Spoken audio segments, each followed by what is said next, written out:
First off, you must carry on a business under general principles in the 2025 year. What that means under general principles is essentially you got to have an intention to run a business. It's the intent, what they call a profit making intention. So if you're just going down to the market and selling, a few knickknacks, really just for entertainment or just because you find it pleasurable as a hobby, versus I go to the market every weekend with a stall, I have set up, I make a business, I'm intending to make a profit.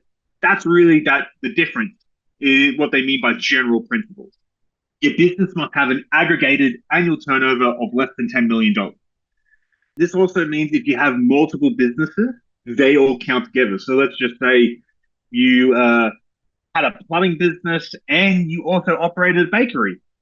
The turnover or the income from both those businesses get added together because you are the common denominator. The 20,000 threshold applies on a per asset basis. So the small business can instantly write off multiple assets.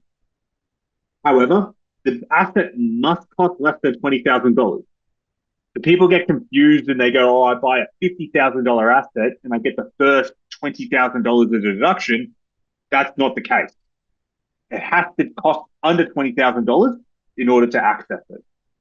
And finally, the asset must be first used or installed ready for use for a taxable purpose between 1 July 2024 and 30 June 2025.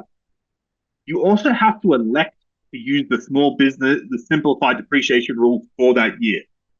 What that means is if you've already got other assets that are being depreciated at different rates, for tax purposes, everything's got to get treated the same. So you've got to fall under what's called the simplified rules, which means that everything gets pooled together and you've got to elect that and it's got to be treated. So you can't have one lot of assets being treated this way and one lot of assets being treated that way. Everything's got to fall under the standard rules in order to access the instant asset write-off.